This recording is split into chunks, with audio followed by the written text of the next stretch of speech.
Well, good morning, YouTube friends and family. Welcome to today's edition of the Wellness Homesteader. I'm sure you saw in the little brief video clip that my kitchen is a total wreck, but that is often the way it is when I'm packaging up a large soap order. So if you watched my earlier video where we made some goat's milk all natural soap with peppermint and eucalyptus oil, you knew that I was preparing a very large order for a subscription box. So it's finally cured, and we're going to talk about that in just a moment. And today is the day that I need to get everything packaged up. So before I forget to tell you this, everything that you're going to see in this video, believe it or not, I have already sold. So thank you to all of you who pre-ordered.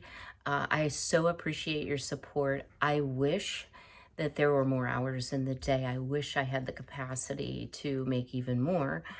But with YouTube, with caring for my mother, with life and homesteading, there is a limit to what I can produce. So you'll notice I am wearing gloves today. And that is because this packaging is for an order that's going to be shipped away.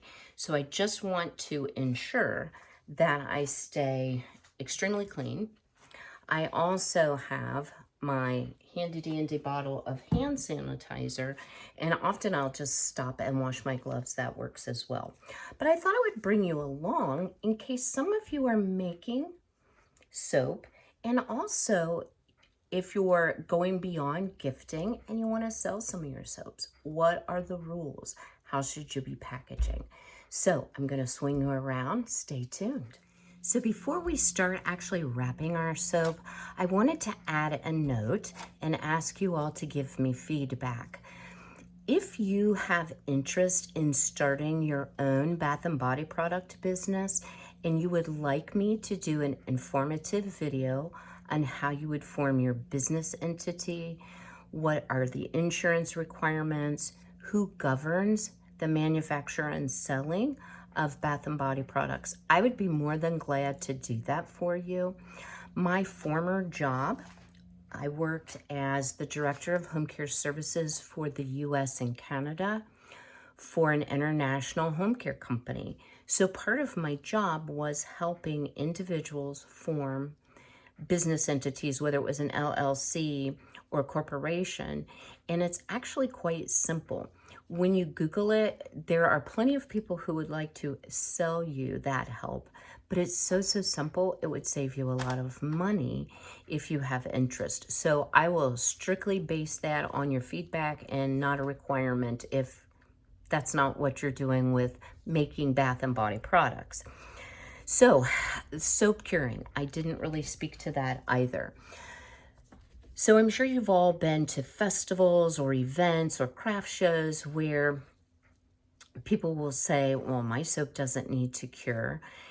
Many times that's because they're using melt and pour soap. So they're buying the big blocks, adding fragrance and color, and then pouring it into different size and shape molds.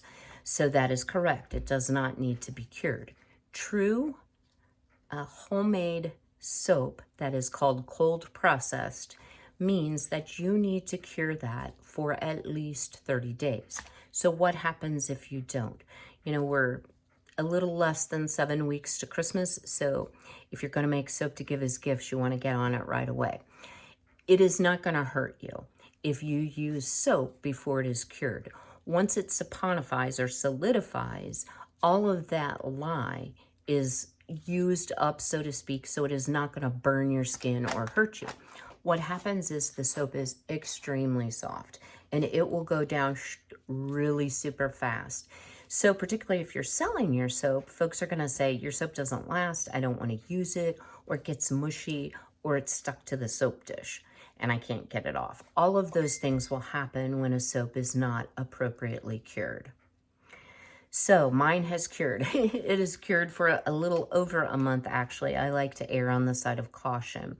So as the soap cures, here's another piece of information. What's happening is it's losing water, so it actually becomes harder, a little bit smaller. So if you've purchased soap, say from a craft show, and then when you go back to use it, it's like loose in the packaging, or it looks like it's shrunk, it has indeed shrunk. So that's another reason that you want to wait until it's fully cured, because the soap will shrink and get smaller, and you don't want to waste the money, time, energy, effort on packaging if it's just going to shrink up. So there are a few different ways that you can package. So I thought I would just share those with you. I'm going to swing you down here. So these are my undeniably favorite way. This is a shrink wrap band. So when you put your soap in, it's actually open on the ends, but covered in the middle. So this is a really great way if you're going to a festival or a show where you're going to display your wares. That way people aren't putting their hands all over your bare soap. I think it also helps preserve the fragrance very, very well.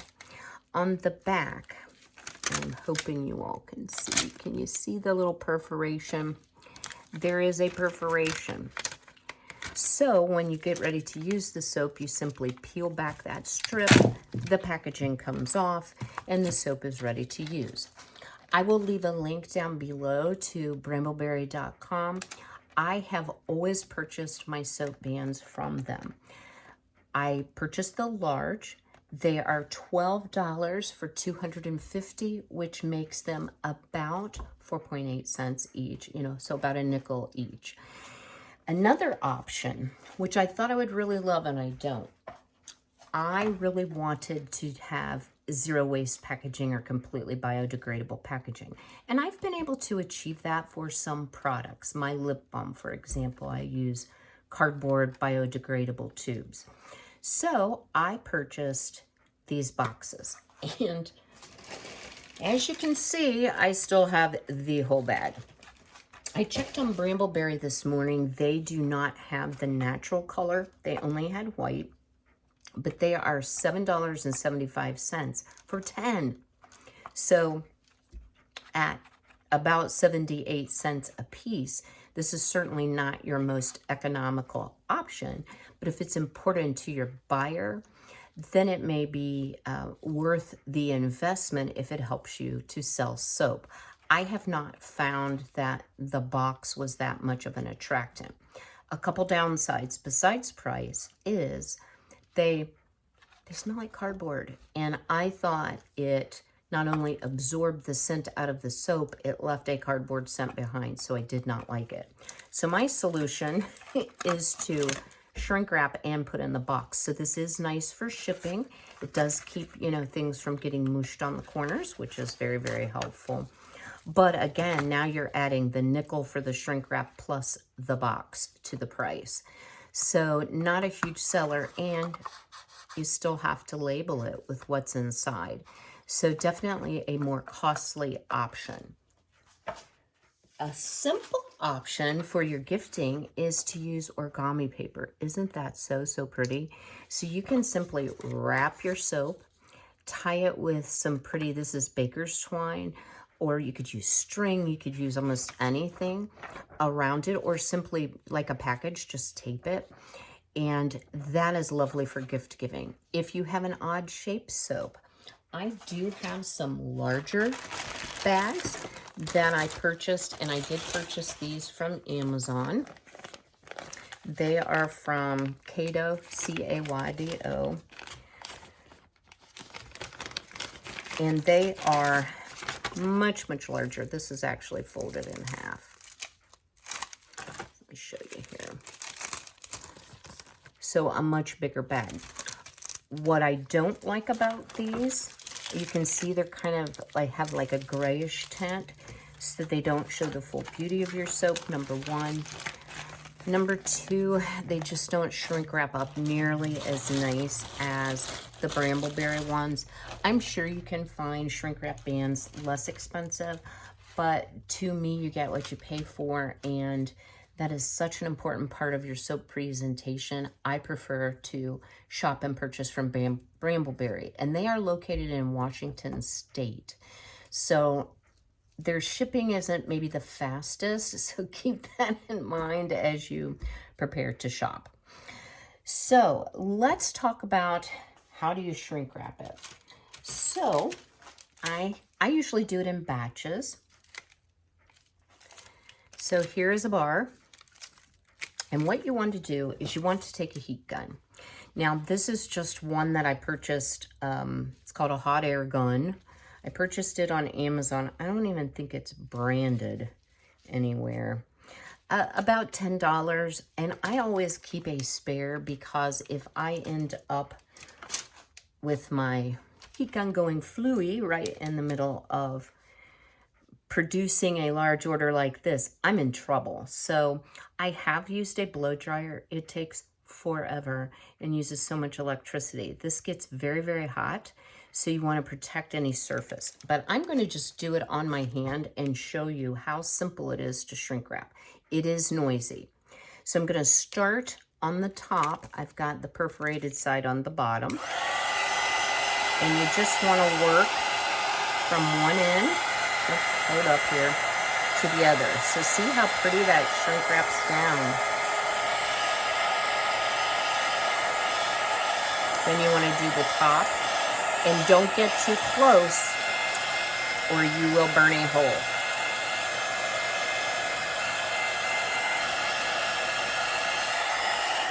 And there you have it. So very, very quick and easy way to package your soap. So the next thing, once I do this, is labeling.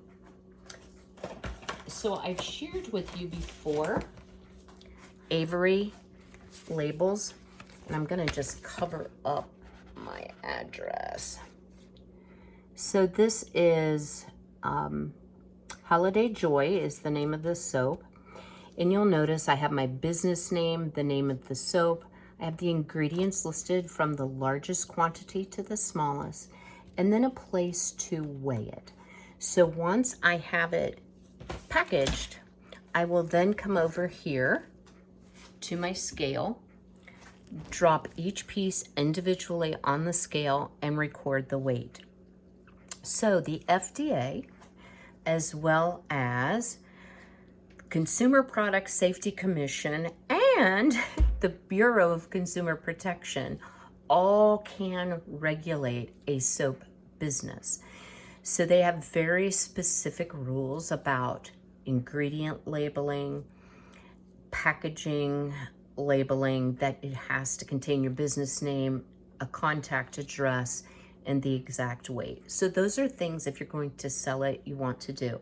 If you're not selling your soap, if this is straight up gifting, put a label on it, just a plain label, do some pretty handwriting on it, put on there, what it is. You don't have to put all the ingredients and such. I'm talking more from a business standpoint. So another thing is having, like a branded look or a business card. So this is the logo that my son designed for me, Sweet Honey Bath and Body, because until my bees ran away from home, I was a beekeeper. On the back, I just have contact information, email, and find us on Facebook.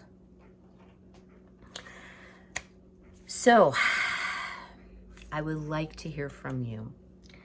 I need to know what products you would like me to make next. So I do look at my YouTube analytics, and my highest viewed video has been the soap making video. So that's one of the reasons I wanted to show you packaging, because I thought it was important that you see it from start to finish. So I made a note of a few things that I would like to produce, or I need to produce, that I thought I could share with you. And these I could actually share the recipe. So here we go. I have shower steamers, menthol shower steamers.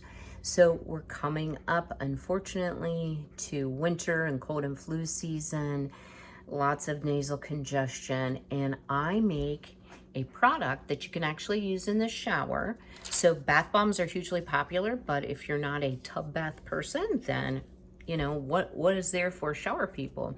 But this actually has pure menthol crystals in it, and it does an amazing job of clearing out your head. So that's option number one. Number two, would you like me to make a body scrub? So I do this kind of two ways, either in the little cubes, which I think is the most attractive and easiest to use rather than having to dig into a jar of scrub. But I also do like layered colored scrubs in jars, so that's an option. And then the third option is, we haven't done really any men's specific things. I've made some things for my son, but not in the Bath and Body product line. So I make a rosemary peppermint all natural essential oil shave balm. That is the bomb.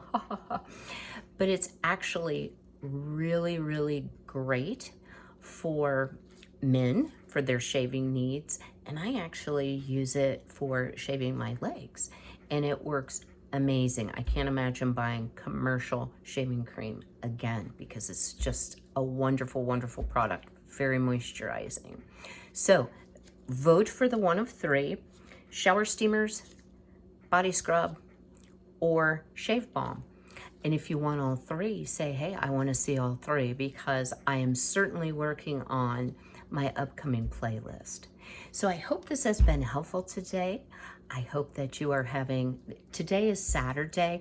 And by the way, you may see me in this shirt for like 3 or 4 videos in a row, because I am determined that I'm going to get a few videos done today once I finish packaging all of this mess. And yes, I still have not put my Christmas decorations up. Oh, my word. Always plenty to do, but you know what? I feel so blessed to have met each and every one of you, to have you as my subscribers, for all your kind comments. I can't thank you enough. So be healthy, be well, be blessed. Enjoy the rest of your day.